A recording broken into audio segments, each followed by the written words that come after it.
This little tricky little bastard. This always happens. Okay. Where, like, there's a problem, and then the next week you're like, remind us if I don't remember, then I never do. It's just a cycle. Like, yeah, we're good.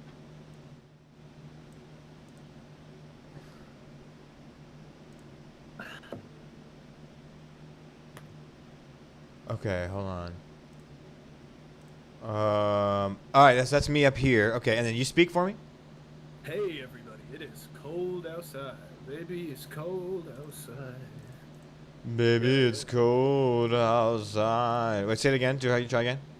Baby, it's cold outside. Man, what the fuck? Output. Hold on, sorry. No, No, you're chilling.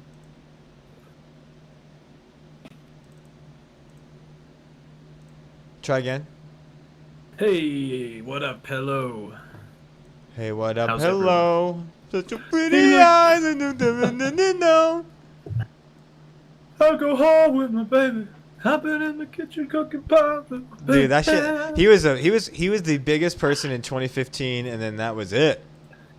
Yeah, it was kind of weird, like, because he actually wasn't that shitty compared to, like, other artists that are still popular. You know what I mean? Like, he was kind of melodic and stuff. I don't know what happened, but I thought he was gonna have a long and successful career, but yeah, it must be like record label stuff or something. Could be that. That's definitely true. Yeah. Okay. The audio is looking way better now.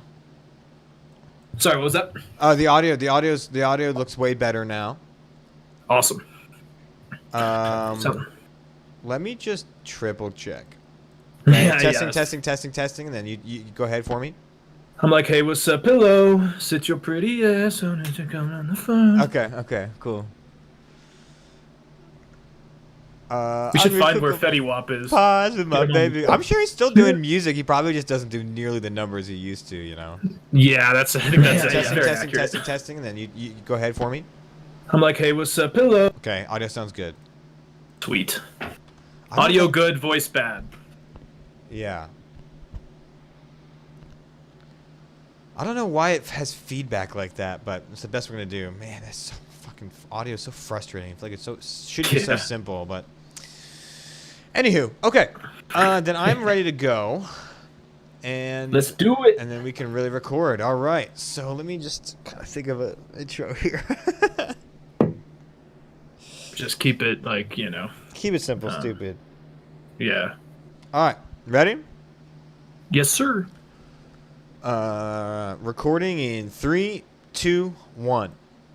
Welcome back, folks, to the Tonic Accord podcast. We are talking about politics, as always, and especially today, we're talking about Biden's recently unveiled plan to look into the policy proposals around expanding the Supreme Courts. This is something that came up in the during the election season. He was asked a lot about what his plans to do with the Supreme Courts are, and this is one of his campaign promises to kind of look into expanding it. So today we're going to be discussing the debate between expanding the courts, not expanding the courts, looking at the history around the Supreme Court, and as well what Biden's plan is to look at this issue and if it's viable. So today I'm joined, as always, by my friend and co-host Alex Capicco. How you doing, man? Doing okay, staying sane. With all the craziness between the police violence and the Johnson & Johnson vaccine, I'm kind of happy we're not talking about either one today, to be completely honest. So, yeah, but I'm doing pretty well, my friend. Hope you are as well. This is kind of an interesting topic to me because it's like, obviously the Constitution doesn't actually define how many, for example, in the Supreme Court, it never said there had to be 9 Supreme Court justices. Right. But over time, that's kind of been the accepted number. And since the Civil War, that's kind of been just the standard, 9 justices. I can understand why the Democrats are thinking about it. They have a they've won the popular vote in most of the last, 4 to 5 elections, yet they sometimes lose the elections. And basically they have a majority that appeals to the country, but then the Republicans, who have a minority a lot of the time, are able to keep picking justices that represent the entire country. So in theory, I understand why this is happening. But I think the big question to me, and it's probably the question that a lot of more moderates are asking, is kind of what is the intent of expanding the courts here? Is it for political goals or just to kind of improve the court system? And I think that's kind of what I'm not totally sure about, but I think that's kind of the issue. Yeah, that is certainly the issue, right? We saw the question of Supreme Courts and appointments bubble up as a political issue, multiple times in Trump's presidency, right? He was able to, and again, for those that don't know, presidents are the ones that appoint or nominate appointees for the vacant seats in the Supreme Court, of which there are only 9. And so throughout his term, Trump was able to get 3 appointments, Gorsuch, Kavanaugh, and Barrett. So a third of the court is Trump's. And so you saw, and that was one of his campaign promises, right? Trump mentioned that, one of the things he'll do is put conservatives on the court. That's why a lot of people liked him. That was one of his big, that was even part of his reelection process, was that like all that Ruth Bader Ginsburg stuff happening right around November. One of the big things was, well, if not now, then in the next term, can Trump, keep a conservative court and appoint another conservative judge?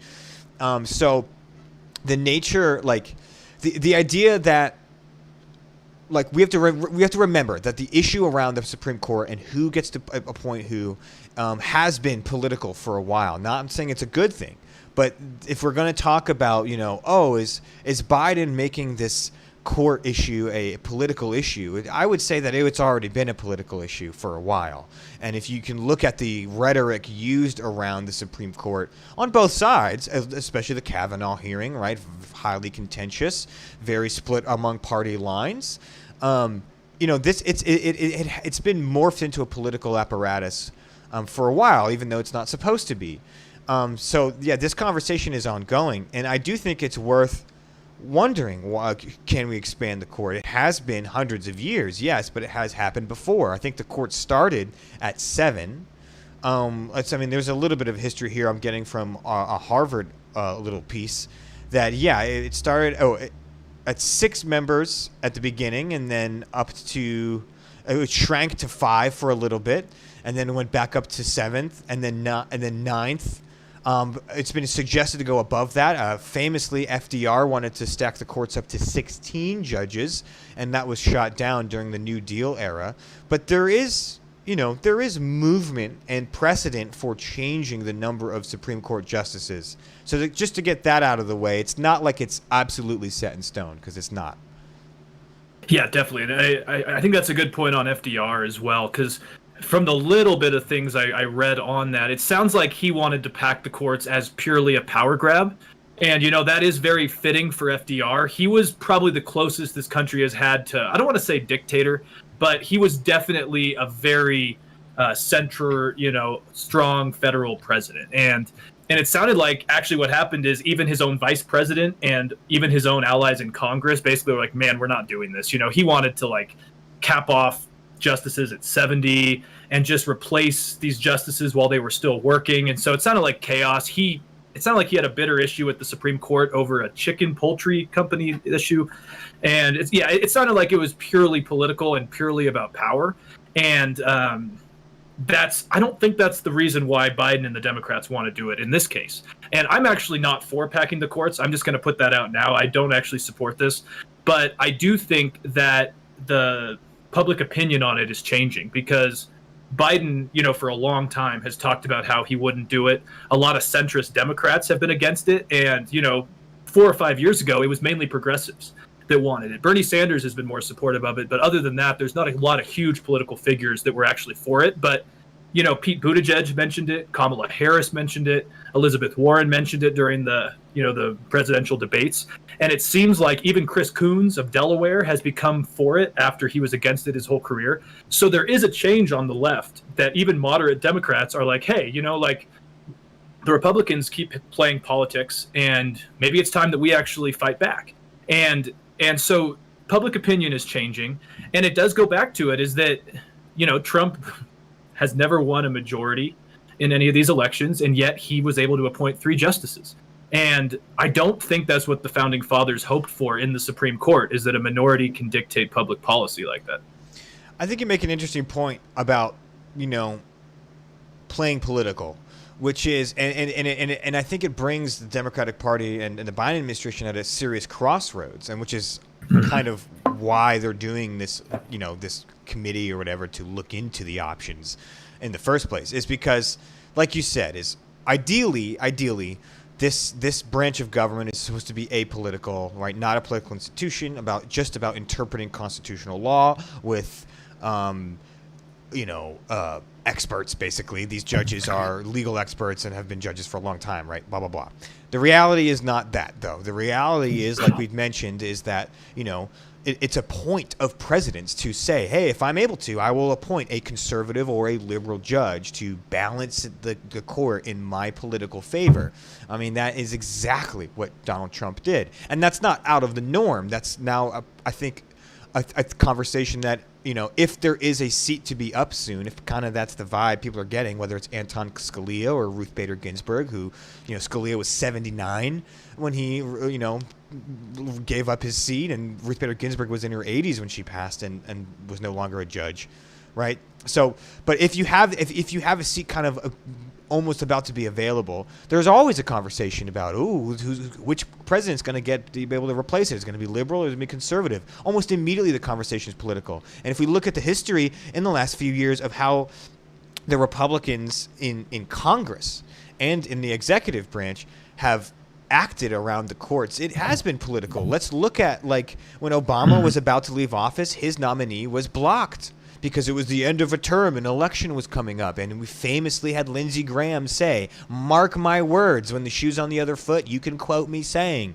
right? And famously, the shoe was on the other foot with Ruth Bader Ginsburg, and yet the Republicans slammed that nomination through. Had we seen a similar reaction, Obama's nominee would have been blocked and Trump's nominee would have been blocked, or vice versa. Obama's nominee would have been allowed and Trump's nominee would have been allowed. But obviously there is a political difference, and that is why you had one nominee not get pushed through and another allowed to get pushed through so close to the election. Is because of a political difference, not any sort of constitutional interpretation difference. Do you know what I mean? So yeah, like you said, Republicans have been playing political with the courts.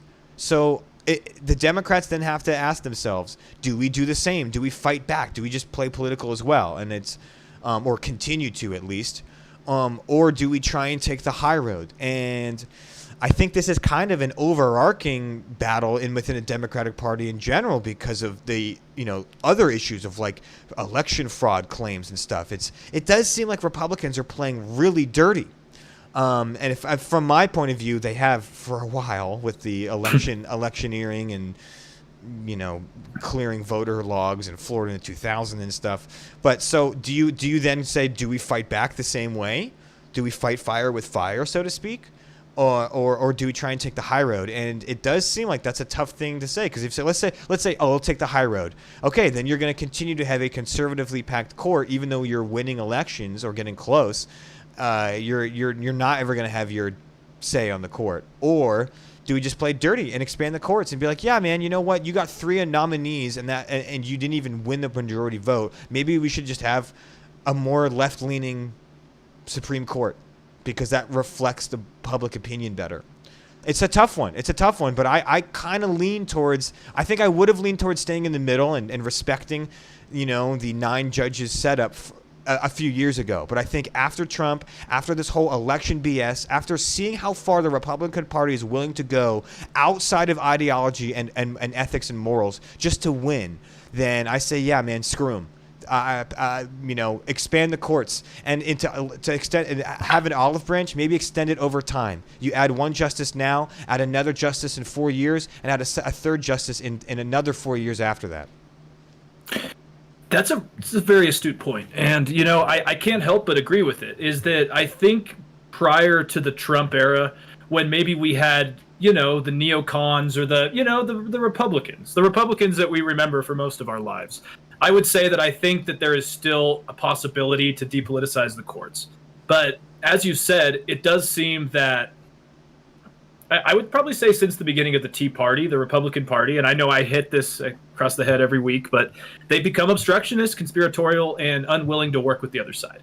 And so, like, I do think it's such a toxic environment on the right in terms of kind of what they'll do for power that it does make it difficult. Now, my fear of it, though, is that I can understand why there are critics of it, and I actually... Sure. I agree with Joe Manchin more than probably some of our listeners would like to hear. But I understand that he's worried about a zigzagging court. And, there's this unspoken rule in democracy, and obviously it's already been thrown out the door, but to me it still holds true, is that the majority must remember that one day they will be in the minority. Right. And, for this reason, you don't want to completely skew a system that works for you momentarily.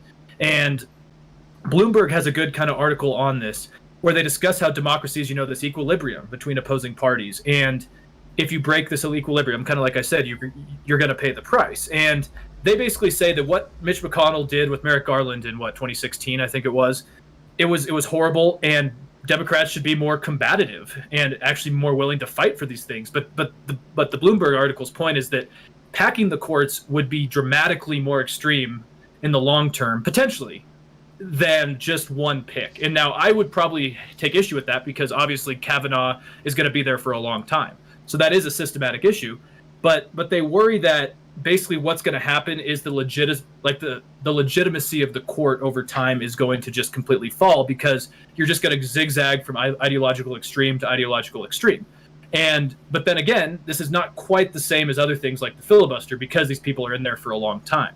And I think there's alternatives then. So that kind of puts me into, I think there are alternatives to packing the courts that actually might make more sense. Probably the most easy one that you and I've talked about before is term limits. Right. That actually could take congressional legislation, not an amendment, because an amendment would be super tough. But from what I've gathered, there are legal scholars who think it could be done through Congress and not an amendment, which could be interesting.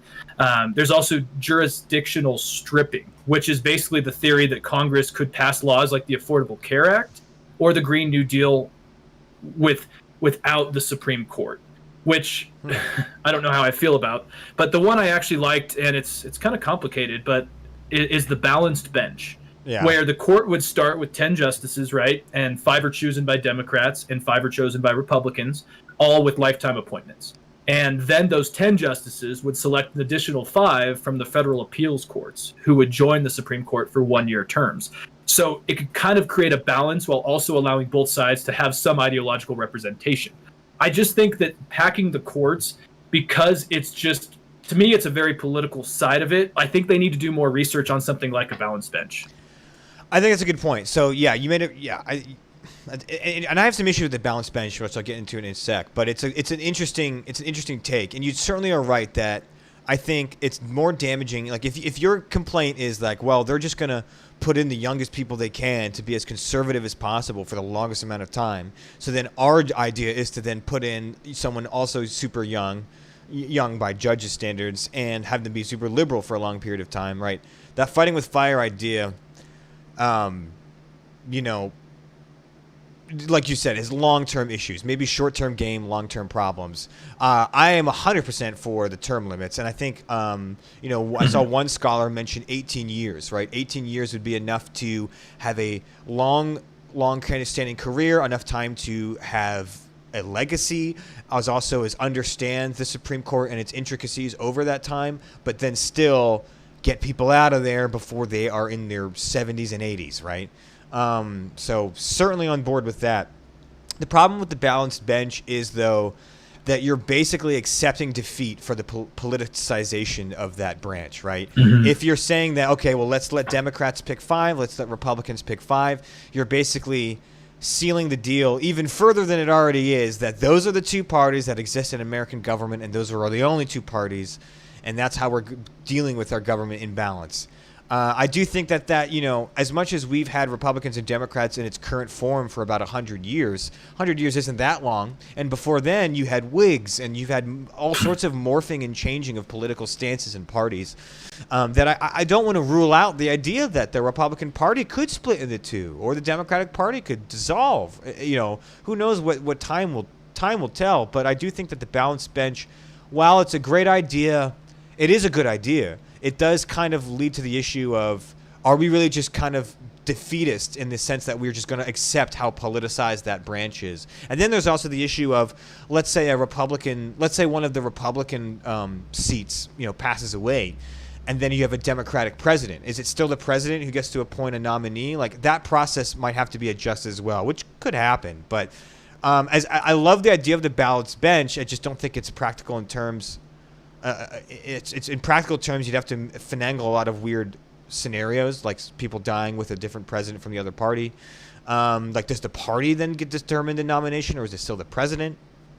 But it gets more into the ballpark. I also heard some other options was a pool of justices. So instead of having 9 justices and boom, that's it, that's your seat until you literally kick the bucket, you would have a pool of maybe all the top federal appellate court of appeals judges, right? 100 or so. Or pick a pool, right? But basically get a pool of maybe 20 to 100 of the top judges in the area, and have them be on the Supreme Court to take different cases. But each case, you're getting a different set from the pool of judges. You're not getting the same judges for every single case, and it'd be a lot harder to predict the sway of the court on a case before it is seen, right? Also, increasing the pool of judges would probably increase the amount of cases that could be seen in the Supreme Court, which is notoriously low, right? I mean, they get presented hundreds of thousands, and they only see 12 or 20 a year. So I do think it's worth rehashing how we do the Supreme Court, and you said, there's alternatives to just stacking it, and I think that is what Biden is trying to do. I think Biden is, again, he's not even saying he's going to stack the court. And in fact, all he's ordering is a commission to look into the debate around it. And and even that commission is not even supposed to give a policy proposal, just to present the ideas. What do you think of that?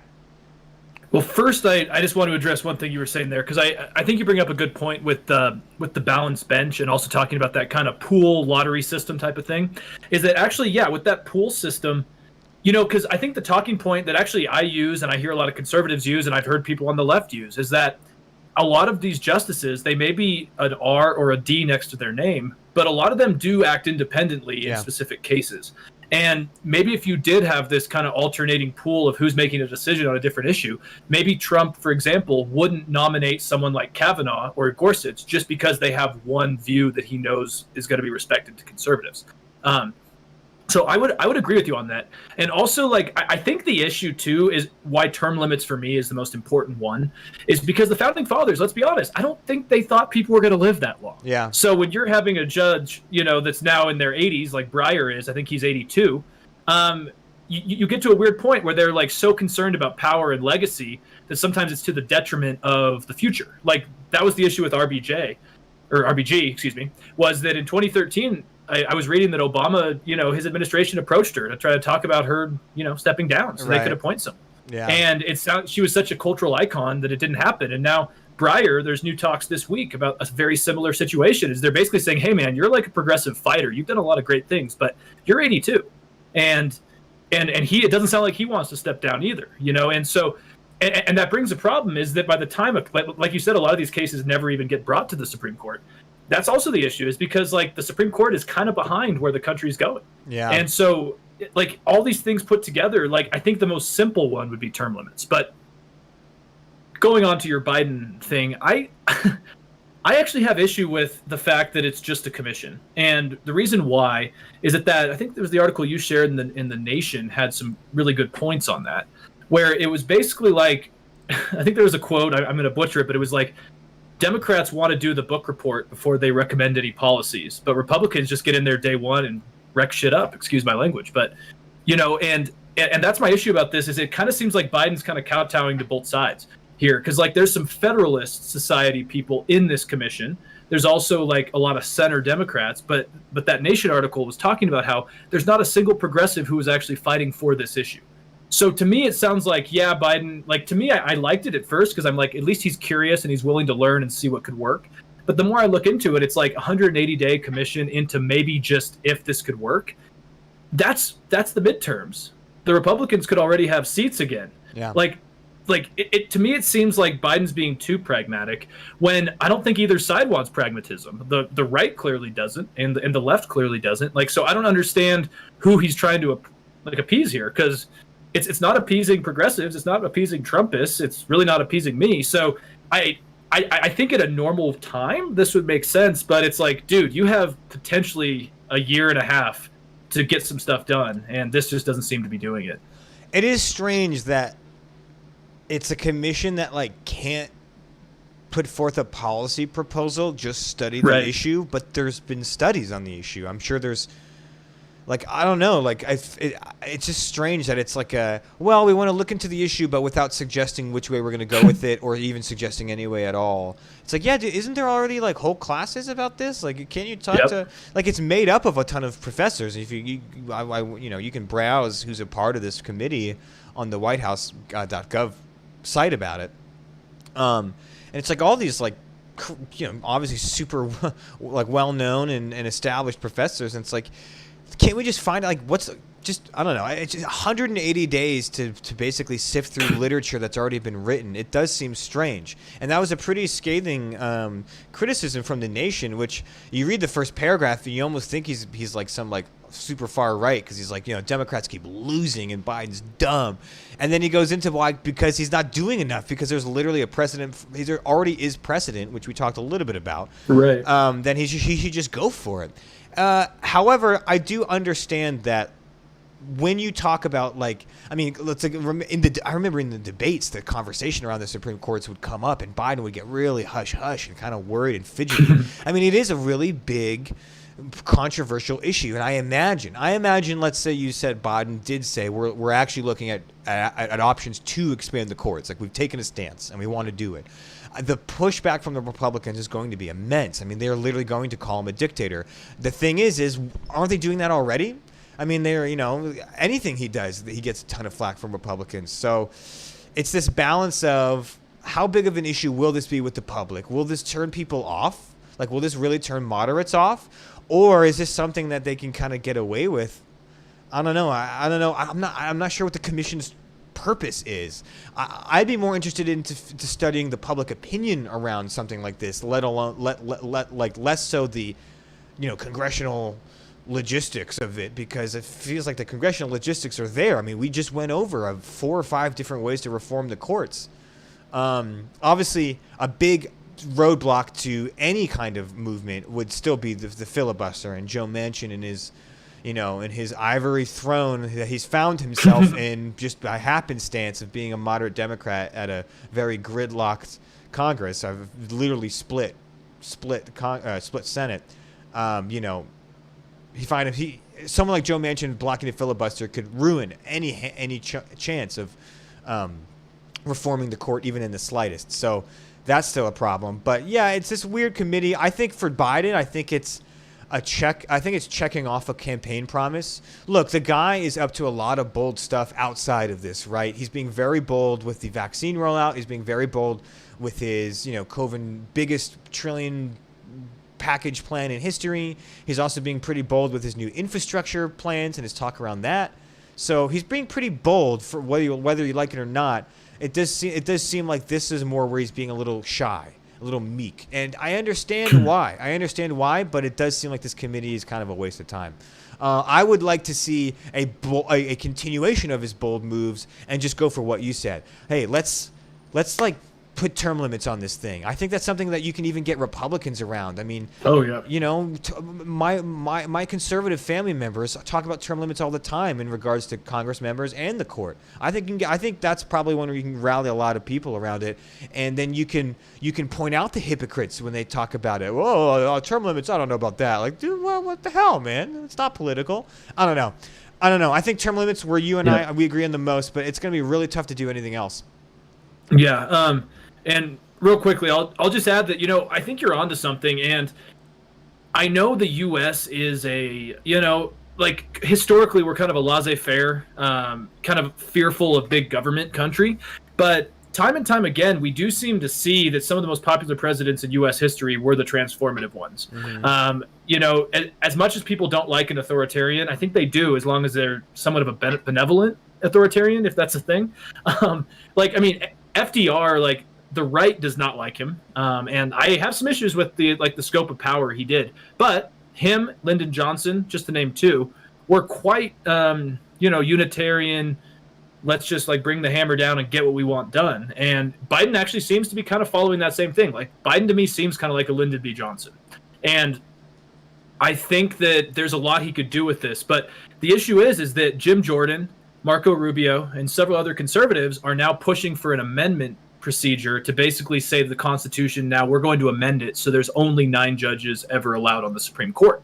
And so, again, I think Biden actually, like you said, he's been bold on so many different things that I think this is something that importantly needs to be done, or at least there needs to be a conversation that's had, because these Republicans, especially the kind of populist Jim Jordan types, they want to make sure that this minority coalition that Trump built is going to stay for a long time. Yeah. And that worries me as well, because I mean, what, it's 6-3, I think, right? With conservatives right now. And yeah, that's not particularly good if you're a minority or a woman, to be completely honest with, like, because I think over time, the Supreme Court is kind of slow and follows the cultural trends. But now, what if the trend is already quite anti-LGBT and abortion on the right?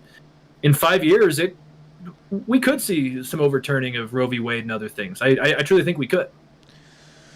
Yeah, it's it is interesting because like the Jim Jordan thing. That's a great example of, I think it's so obviously politicized. I mean, obviously, Mm-hmm. He's not a judge though. He's in Congress, right? So that's kind of his gig. That's his job. But that's so obvious because it's like let's solidify that it's 9 forever, always in stone. It's like why? It was never been that way. I mean, we've had a 9 for a while, but like, what other purpose than to just say "F you, Biden"? We have our judges for a while. Like, what other purpose does that legislation serve? Now, to extend another olive branch to maybe people that are supportive of what Trump did with the court is, we have seen that 6-3 is not always 6-3 on every issue, right? We've had some issues not go Trump's way, even after stacking, Barrett, right? I think on some immigration law and some more like cultural wedge issues, the court has gone against Trump's wing. And so it doesn't always equate to one-on-one. However, it is worth mentioning, though, that Trump was bold. Trump was bold in his Supreme Court, and the Republicans in Congress were bold to push forth their nomination, right? So why can't Biden be bold? The same thing. Why can't we reform our Supreme Court system? Nothing is perfect, and I think it would be ridiculous. It'd be ridiculous to say, well, that's the way we've done it for 100 years, so it must be the best way to do it. That just doesn't make any sense to me. And I think there is a way to reform our court without doing the let's just stack it FDR style and piss everyone off way. So maybe that is what Biden's looking into. I don't know, man, but it does seem strange with this little committee. It seems like he's testing the waters, really. Yeah, absolutely. And just the last thing I'll say is that, I think the big disconnect between the right and the left here is that the Republicans have faith in the system and they have faith in the Constitution in a very originalist view of it. And Democrats actually seem to be changing to believe that systematic reform is necessary. And I don't know how you really bring those two ideas together, is because it seems like Republicans want to work in the system that was created by our founding fathers, and it clearly seems like Democrats don't think that's good enough, and that could be a whole other discussion. But yeah. I think that's the issue that's going to be hard to reconcile. Absolutely, and it is at the horcrux of this topic. So that'll do it for this topic today. You can even look more into what Alex just mentioned. We do have an episode about amending the Constitution, so definitely look into that one if you're more interested in that kind of topic. So yeah, let us know what you think. Should the courts be expanded, or is this just a political retribution for what Trump did, appointing 3 nominees constitutionally during his time? What are your opinions on Congress and their actions around the court? Is it too politicized, or should we just admit that it's so politicized? Let us know your thoughts on the Supreme Court. It's obviously something that will be, an ongoing topic. As they continue to determine huge constitutional changes in the United States. So as always, we're the Tonic Accord. If you're watching live, stay tuned. We're going to have a special guest on talking about NGOs in Brazil specifically. Check us out on Podbean, Spotify, YouTube, Apple Podcasts, and whatever, look for us on whatever podcast site you use. Thanks for listening. Sweet. Okay. I think that was a great conversation. Yeah, agreed. I think we covered a lot. absolutely. And it actually kind of followed like a pretty good structure of like issue to issue involving this. So I liked that. My OCD was happy. That's I am going to go to the bathroom real quick and fill up my water. Okay, sounds good. And then I just told John we'll call him once. Yeah. Sounds good. All right. Oh.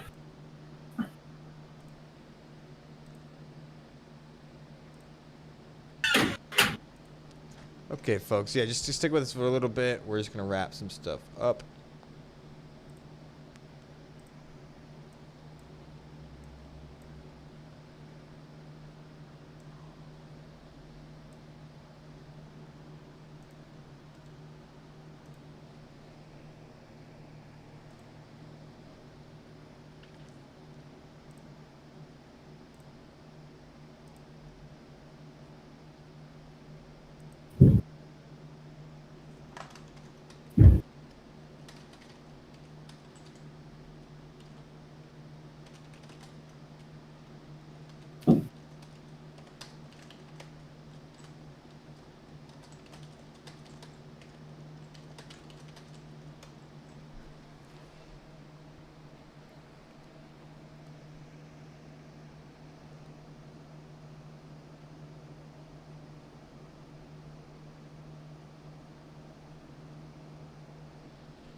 Yeah.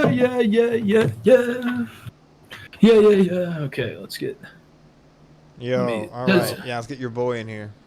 Yeah, does John have to join us, or can we call him? I think we can add him to this call. Okay. Let's see. Yes. Select friends, John. Huh. Maybe not. He doesn't seem to be online currently. He He was earlier. Let's see. It says you aren't online. Let's see. Yeah, because he said he was. He said he was good to go, so maybe he just went off for a second here. For sure. Let's just try. Yeah, let's try and get him in. I'm gonna keep looking at the Full Belly Brazil website. Full belly. Okay, yeah, looks like alright. He's popped. Let's see. Now, could I add him to the DM? Let's see. Okay, so it says he's online now. Great. I forget how to actually. If we can add him. Let me try and get him in here. Okay. Add friends to DM. Okay, so here, go to our conversation. Like the video chat? Yeah, our chat. And then there should be a little plus symbol in the top right, add friends to DM. Okay. It says it's not no friends found that are not already in this DM. What? Invite to, let's see. Invite to call? I mean... Do we start a new call? I feel like we've maybe had to do that maybe before. you just gotta call him here. Okay, yeah, let's just try that. Okay. Here, call him and then see if you can get me in there.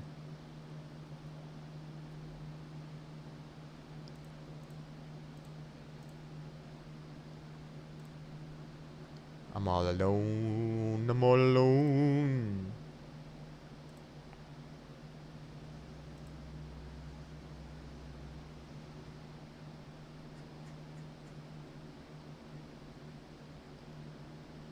Nobody knows the trouble I've been in.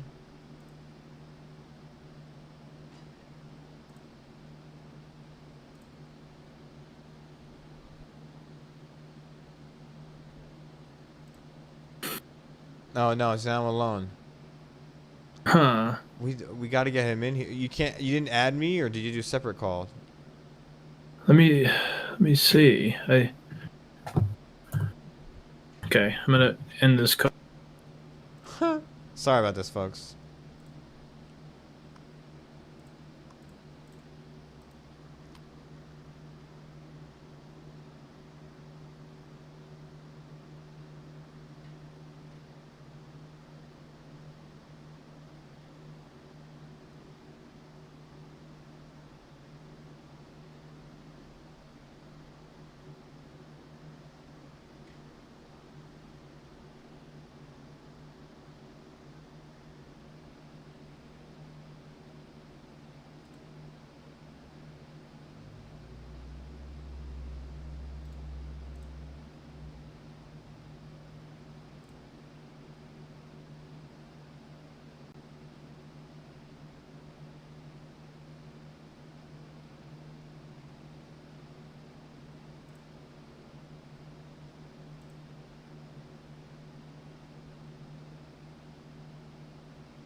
It's not. I'm seeing no option to add you to his call. I called him and I saw him and it was there, but I didn't see an option to add you. I'm trying to think of how we did this before.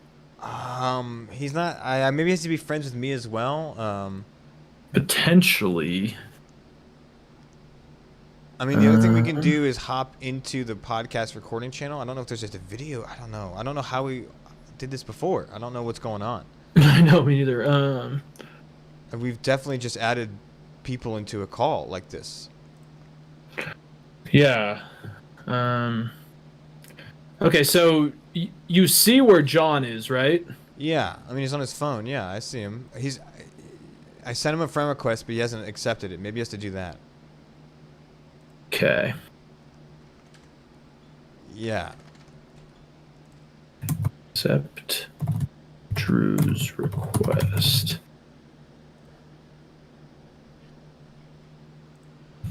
Oh my gosh.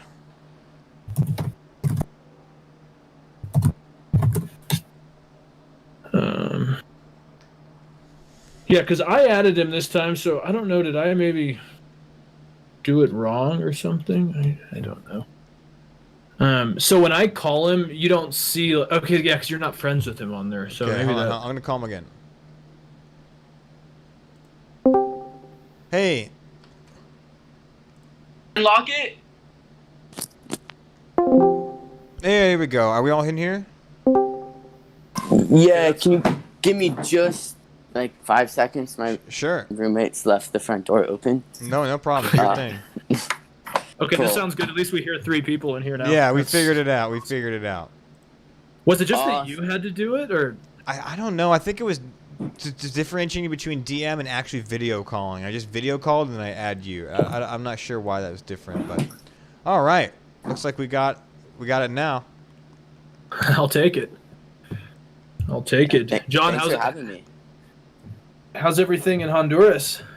It's good. Getting things done. The island I'm on doesn't have any COVID. Wow. So life is a lot chiller here. And no complaints. Cool. There we go. There we go. So I was thinking. So I'm going to introduce you, and then I'll take a quick pause because that's where the theme music comes in, and then we'll just kind of maybe ask you just to give a bigger background on what you're doing and all that stuff. And Of course. yeah, we'll just go from there. Sweet. Okay, if we're good to record, I can hit my recording. But we are live currently, but then we're also going to record like our video to upload later on YouTube. If that's cool with you.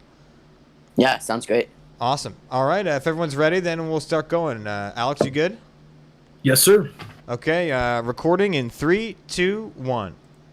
Hey, what up? Hello, everyone, and welcome back to the Tonic Accord podcast. I'm excited to announce that today we are going to be speaking with an old friend of mine and just all around kind of a driven and fascinating guy.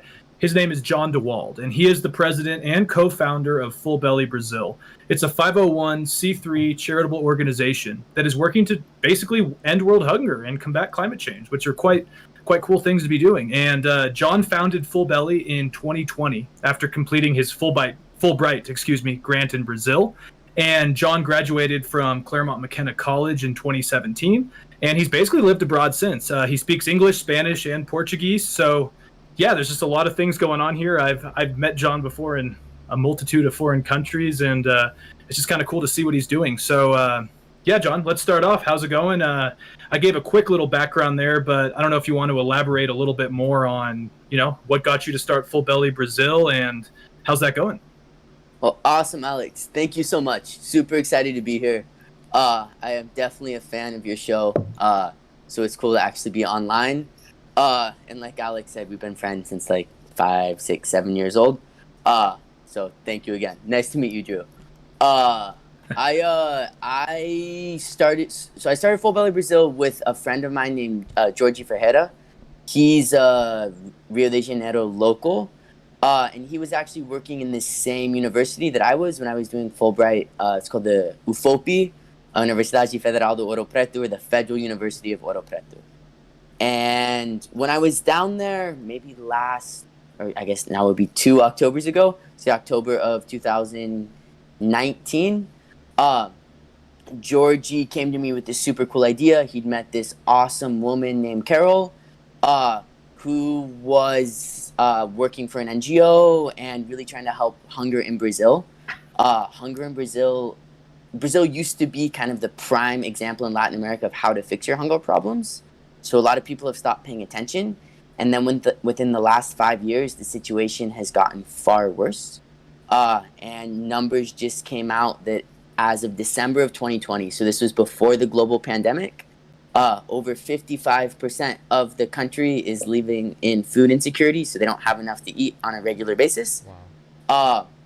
And then since the pandemic, there's been over 9 million lost jobs, a lot of decreased employment opportunities and things like that. So unfortunately, hunger's only gotten a lot worse.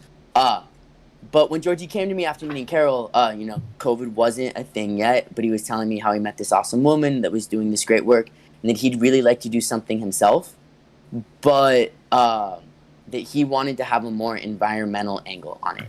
And so we talked and we started brainstorming and we started doing our research. And in Brazil, like the States and like many other countries, there's high quantities of food waste. And so it doesn't seem like a super complex or novel idea, but what we wanted to do is get food that would otherwise be thrown away, but is still good to eat, and use it to feed families in need. And so we started doing our research, we started laying our groundwork, and then last July, I got an email to apply to this fellowship called the IIE Centennial Fellowship, which is a highly selective fellowship. You have to apply, you have to have done a Fulbright scholarship within the last 5 years. That year it was different, and instead of the normal parameters for the grant, it was to do a program to help with COVID relief in the country you serve Fulbright in. And while feeding families doesn't directly fall into like providing people with medical supplies or things like that, we did see that many people were going hungry as a cause of COVID. So we saw it as COVID aid. Unfortunately, we did not win the grant, but all of the information we had to get and all of the things we had to build to apply to the grant, we realized we really do have a great idea and we can probably find funding elsewhere. So we decided to register as a 501c3, which is a fancy way to say that the IRS recognizes our NGO or our charity as being legit. And so if people donate to us, we can offer people tax deductions for those donations. So the federal government says these guys are doing good work. We trust them. They're not, doing anything shady. And once we got that set up, we were really able to go to work. We've worked mainly based on private donations and some crowdfunding support as well. And we now have projects set up in 6 different cities in Brazil. We have projects set up in Rio de Janeiro, another city called Duque de Caxias, which is in the Rio de Janeiro state. In Sao Paulo, another city called Campinas, which is in the Sao Paulo state. We're in Belo Horizonte, which is in the state of Minas Gerais, and we're opening projects in Ouro Preto as well. So this area geographically in Brazil is considered the southeast. We're working there because that's where we live and that's where we have contacts. We're developing our model with plans of moving to the north and northeast of Brazil, where hunger is an even bigger issue. Uh, our main model is we work directly with food distributors. A law was passed in 2020 that allows food that would otherwise be thrown away because it's about to expire or even because it is expired to be provided to people going hungry, and you don't have to worry about facing any legal repercussions. That being said, we don't provide food that has already expired. We make sure by the time the people that we are helping get the food, it has yet to expire. Because a lot of grocery distributors can't sell food to a grocery store if it's going to expire within 3 weeks, and especially not within 3 days. So we partner with these groups or with these distributors, and it's kind of touch and go because they don't really know what food they're not going to sell. And so we'll just get a call, and sometimes it's, hey, we have 20 pounds. Sometimes it's, hey, we have close to 2,000 pounds. And we have to get it organized to get that food from point A to point B and distribute it in the favelas or the communities we work in. One of the ways this works so well is our team in Brazil, minus myself, is completely Brazilian. So speaking Portuguese is not a problem. Knowing how things work in the country is not a problem. Having realistic solutions to actual problems is not a problem. Sometimes to do that, though, we do, because with that food waste, it's not a constant stream. Sometimes we get a bunch for 2 weeks, and then sometimes there'll be a week or two where we don't really get many food donations that way. We do supply food baskets to families in need as well. So they do have, well, we're not providing them with every meal, then they do have a steady supply to help them out. So we're not helping one day and then disappearing the next. In addition to that, we're also developing some water projects. The state of Minas Gerais, what we live in, Minas Gerais means general mines, and there's a bunch of industrial mining there. Unfortunately, some of the practices by some of the countries companies have led to high contamination with heavy metals in drinking supplies. Especially, they call them the dam disasters. There were some dams holding back not water, but toxic sludge filled with industrial mining residue. The dams weren't built very well. They broke, and it really wreaked havoc on some local communities, including some indigenous communities. So we're working with those communities to find ways to provide them with a more long-term water filter instead of just endless streams of bottled water. My business partner, Georgie, is the lead on the water project, and he's actually working with that UFOP, the Federal University of Ouro Preto, to develop and design a environmentally friendly water filter. He's been working with sugarcane bagasse, which is a waste product used when people process sugarcane, but he's now starting to experiment with some other products so we can have a cheap and readily available filter to help these people out. So that's kind of our main focus, is to help with food and water. That being said, we do really care about the environment. So we are helping, we partner with a lot of local NGOs in Brazil, and our focus with them is really cutting back single-use plastics. Because hunger is a major issue, a lot of people don't think as much about environmental impacts. And we like to think that you can help solve one problem without contributing to another. So instead of every time you deliver a food or like a meal to someone, it's not in a plastic container with a plastic fork in a plastic bag. And sometimes on our projects we do use plastic, but it's always reused. So people are coming to us with a grocery bag that they got at the store, brought home, and then come to us with. So we're not using any single-use plastics or anything like that. Outside of Brazil, we also have two different environmental initiatives. One is called the 20,000 Trees campaign. And what we're doing is we're incentivizing and helping organize the planting of 20,000 trees. For every tree you plant, a mature tree takes around 43 pounds of CO2 from the atmosphere every year. And a lot of trees live for a very long time. So the goal is to help people plant those trees. And instead of what I've been doing personally is reaching out to a bunch of schools, different environmental groups, also just some environmentally minded individuals, and asking them for help. And one of the cool things is, instead of just planting a tree, what we say, it's kind of like the idea of matching a donation. If you go and plant a tree, we'll donate an extra pound of organic food to a family in need. And we've noticed that by just adding that extra incentive, groups that maybe were going to plant 50 trees all of a sudden want to plant 100. Or school groups are, you know what, our environmental club was more focused on this and we weren't really getting anything done. Yeah, let's change over, and that sounds awesome. Let's go try to plant some trees. So that way we can help combat climate change and also feed families in need. The other environmental initiative is the Clean Coast campaign. I'm actually in Honduras right now working to set that up with our pilot project. I'm in this little island they call it Utila. It was actually colonized, or not colonized, I guess it would have been colonized, but settled by British pirates. Yeah, definitely colonized. Yeah, there weren't, I don't think there were people living here at the time. But yeah, so British pirates kind of showed up, and so the descendants were English speaking, hence Utila and not Utila, even though it is Honduras.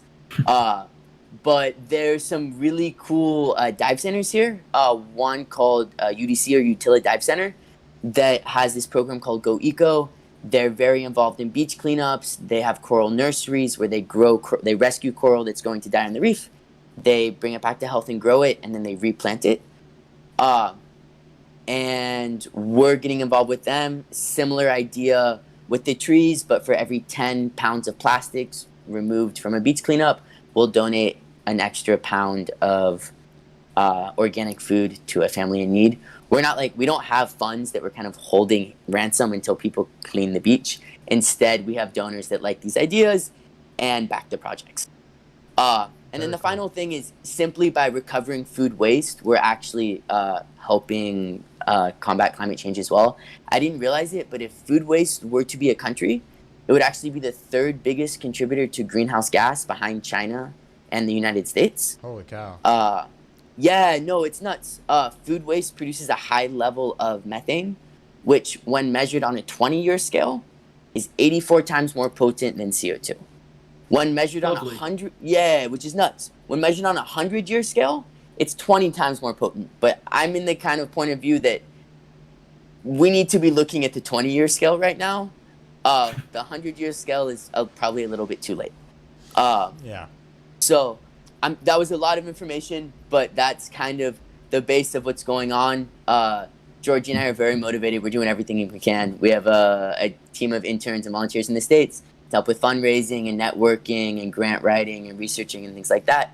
We also have a large team of volunteers in Brazil to actually help get food from one place to the other, help us meet. They're called community leaders, but it's pretty much individuals in the favelas that have taken a leadership role and know which families need more help than others, so they make sure we get the food to the right people, and that none of the food is, disappearing along the way or things like that. But that's kind of what we're doing. We're still relatively new, but things are going very well, and we're very excited for the future. Super cool, man. I'd love to dive in a little bit more. So, first off, one thing I really think is really dope is the fact that you're not trying to create another problem by solving one, right? And kind of having that idea of sustainability, not just trying to have a constant stream of plastic water bottles, but having a water filter that they can use for a long period of time sustainably. I think that's super cool, and I think that a lot of charities need to focus more on that, as how to not just solve one problem with the one line, but kind of grasp a larger umbrella of issues and make sure that they're all kind of working in tandem. Super cool. So I wanted to go back to, you mentioned a little bit about how Brazil was a little bit overlooked by NGOs for a while, because you said it was actually one of the better places, did not have hunger issues for a while, but then in the last 5 years that has changed. Can you give insight as to what has changed that has led to Brazil becoming an issue with hunger? Yeah, so it's a couple different things. One is there was a political change. This is a political podcast if you want to get into it. I don't want to put you in a corner you don't want to talk on something, but this is a political podcast, so we can get into it. as an NGO, I'm not allowed, or representing an NGO, I'm Sure. not allowed to represent any political beliefs. But the new political party has gotten rid of many different grants and programs that helped families in need. Okay. The biggest one was called Bolsa da Familia, or the Family Grant, and that was a grant that families that didn't make enough money and were living in extreme poverty, so like less than $2 a day, could get some basic staples to be supplemented. That's been eliminated. The economy has also had a major downturn, and so the real, that's the currency there, the real. When I first got to Brazil at the start of 2019, it was around 4 reais to a dollar. And people were already complaining that the real was getting weaker. Now it's more than 5.5 reais to a dollar. Wow. So in 2 years, the currency has already devalued close to 50%. Wow. Yeah, so just these, major economic problems, in addition to lack of government support, also lack of foreign groups being as interested, because Brazil did a very good job fixing a lot of the problems themselves. That leads to when all of a sudden those problems come back, it's going to take a couple more years for Brazil to be on the map again of this place that really could use help. To me, that is my point of view. That's what I think is going on. Especially, there's a lot of really cool local NGOs in Brazil, and big groups too, like in the States. Their funding has plummeted. So they can't do as much work. That's kind of my thought. I just to follow up, I'm gonna try to keep grabbing for straws here on politics for a second. Like this is kind of general, and I know what like you guys are doing is awesome, but I'm curious, like, is there any help in Brazil with the government? Because Bolsonaro, I've been following it as much as I can, and like it seems like he's kind of blatantly obstructing the government's response to COVID, between like denying Pfizer vaccines off from the beginning to this rhetoric that is just anti-vax, anti-social distancing. I saw last week in Sao Paulo, they opened up restaurants and stadiums. Like, how do you guys work with trying to bring aid to people when it seems like the government is just blatantly trying to obstruct it? Yeah, so it's very complicated. Unfortunately, on a lot of our projects, we have to run things with the bare minimum number of volunteers right now because of COVID. And as a new NGO, that's the opposite of what we want to do. Even if someone isn't super helpful, we would love to bring them along, even just to observe what we're doing, so they can get excited about it and tell people. And that way more people receive our message and we can help more people. There's a chance we can fundraise more, we can network better. But yeah, so with COVID, we've really had to bring less people. I know in Brazil, we're actually in the process of registering as an NGO in Brazil as well. Where in the U.S., their government will provide, or our government will provide, like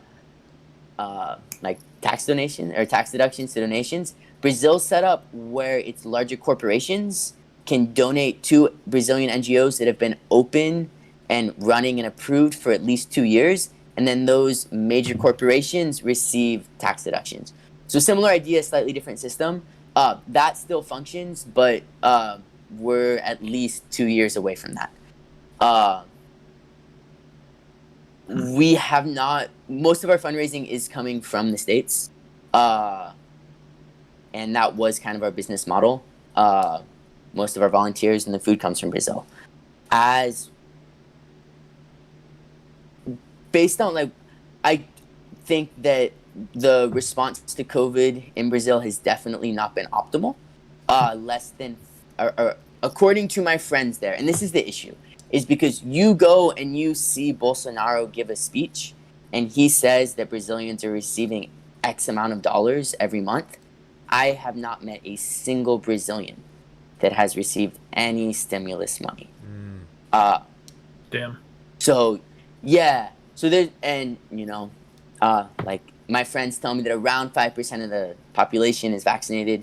There is a major anti-vaccine movement. There is a major movement that still thinks COVID isn't real. and some of the politicians that are coming out and saying we need to get vaccines, we need to wear masks, or maybe be smart when we go out to eat and things like that. Some of them have had fireworks shot at their houses. Because not all, but some of Bolsonaro's supporters are radical and take things very far. So the situation is very complicated.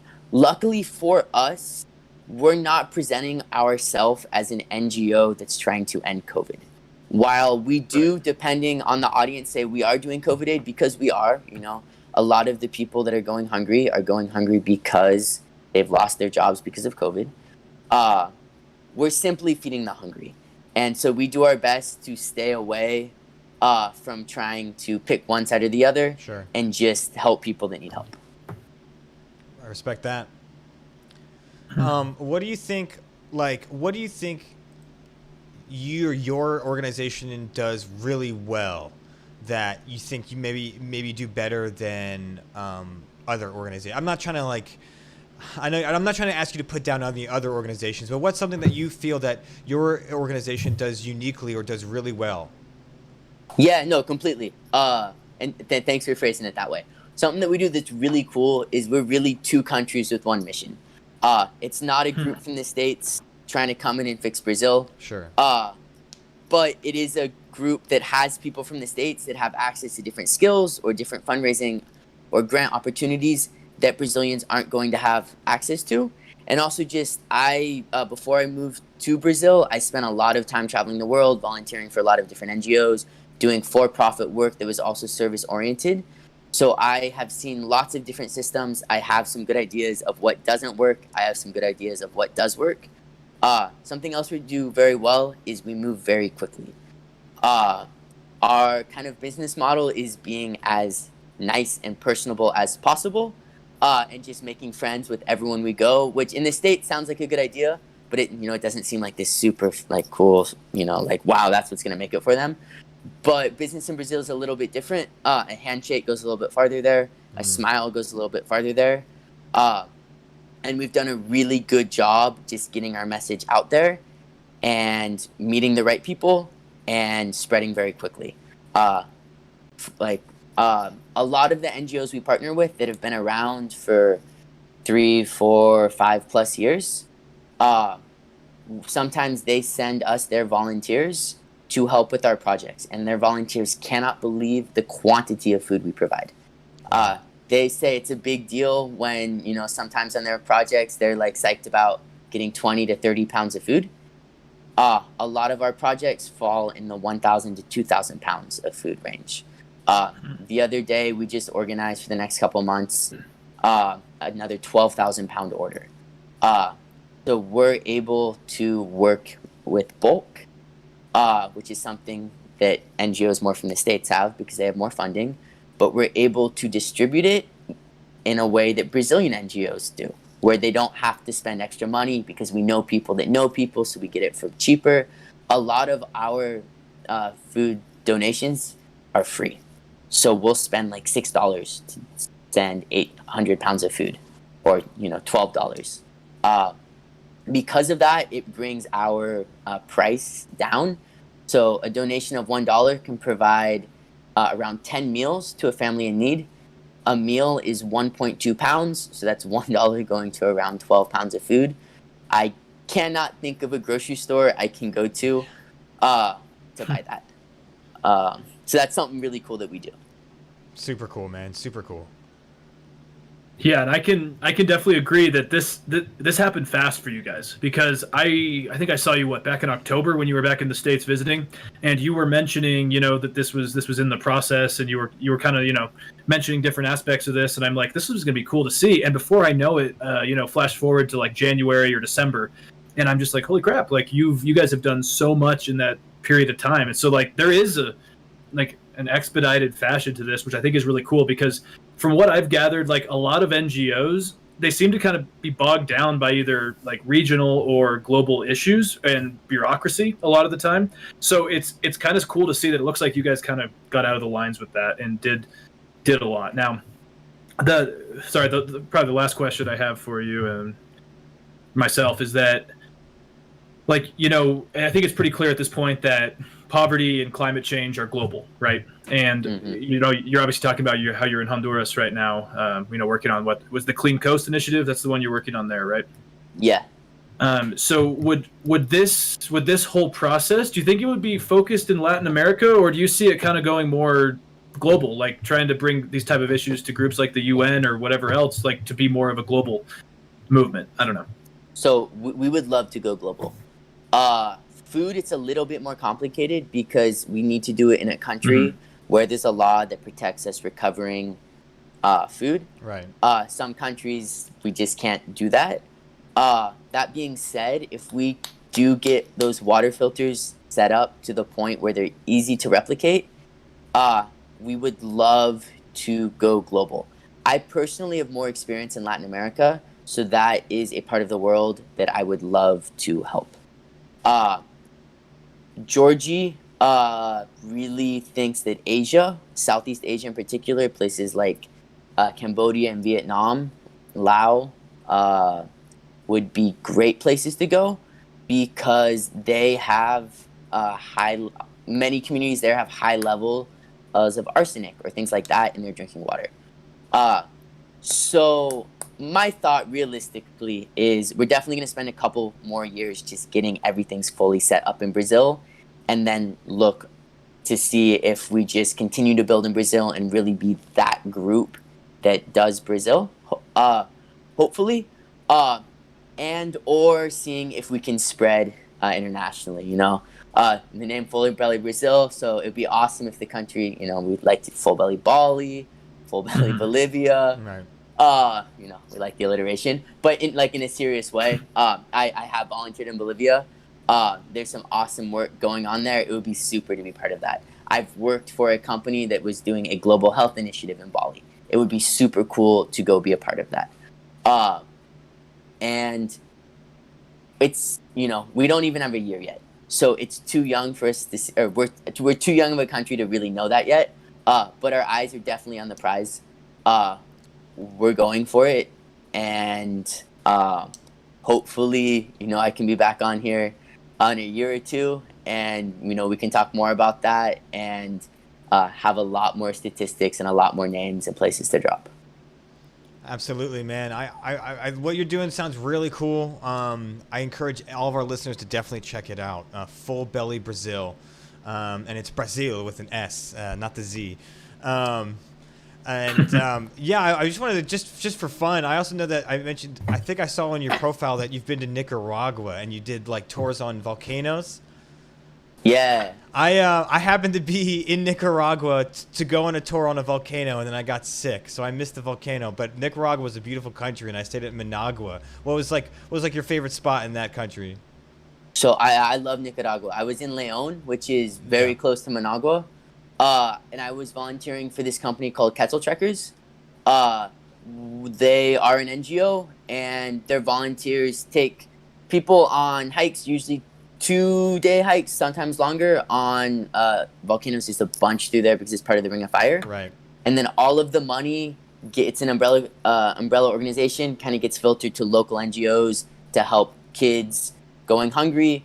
There's a lot of, unfortunately, adolescents addicted to huff and glue because it's cheap to buy. These are kids living on the street. It also makes your hunger go away. So, you're not hungry if you huff glue, and then you get addicted to it. And then different educational programs. I loved León.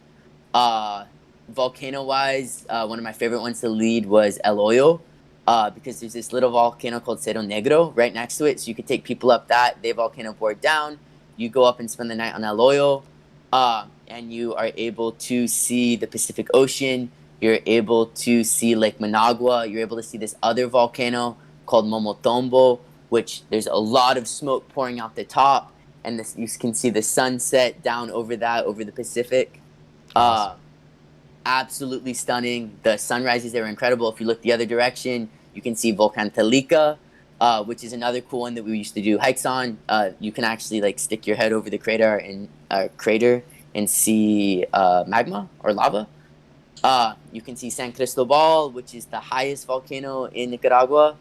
And on a very, very clear day, you can think you can see to Honduras.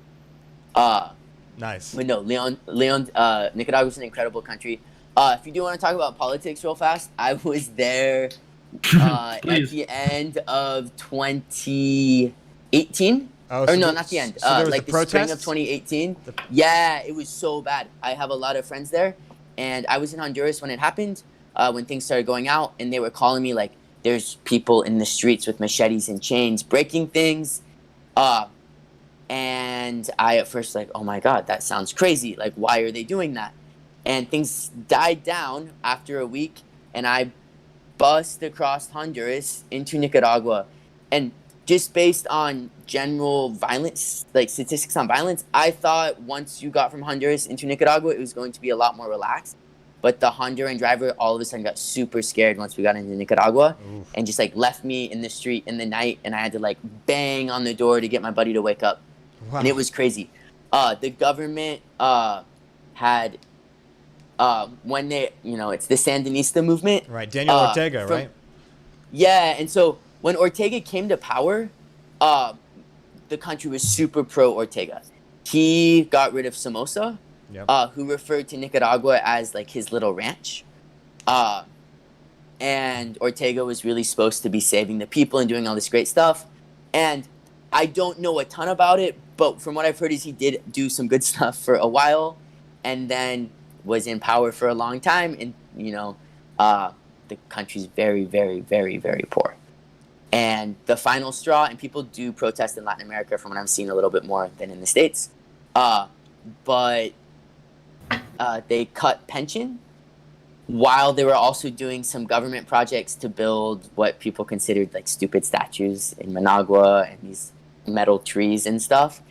And people started protesting, and the protests turned violent, and it turned into sticks, stones, and machetes versus machine guns. Yeah. And a reporter was shot in the head. A guy from the States was murdered when he went to go help a friend. My friends were sending me videos of just people running around with cell phones, filming people bleeding out in the streets.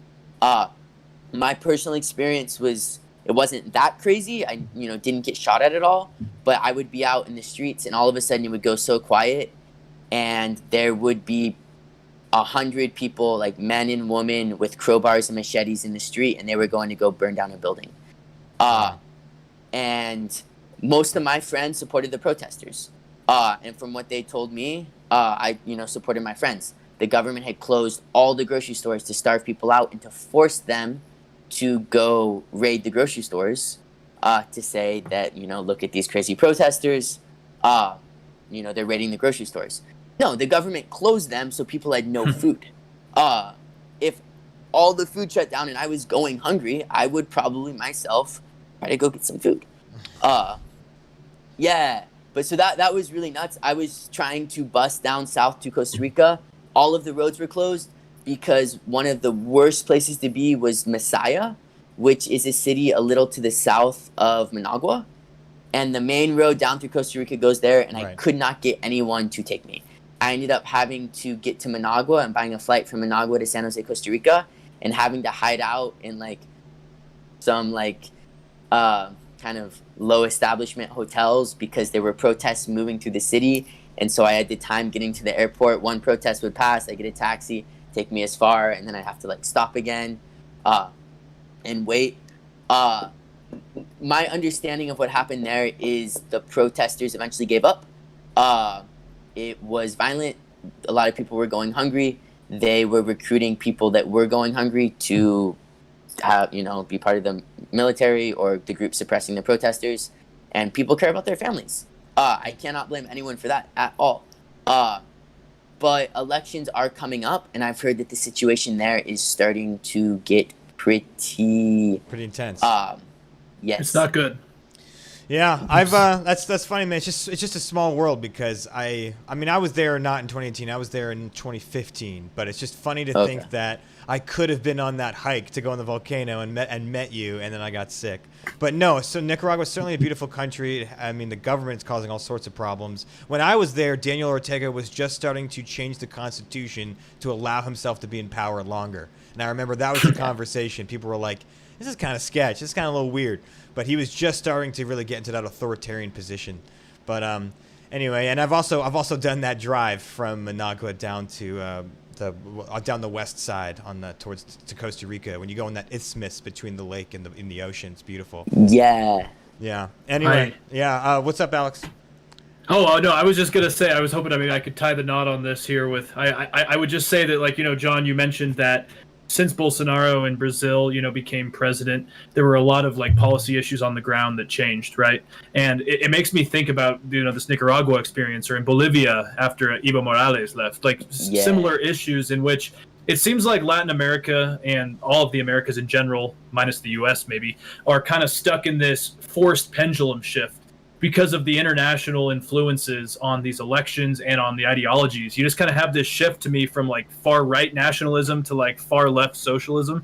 And like, I feel like it's so hard and so I applaud you for doing this, with this NGO, because I feel like almost every year you could have a complete shift in the policies and the safety and dynamics of the country you're in.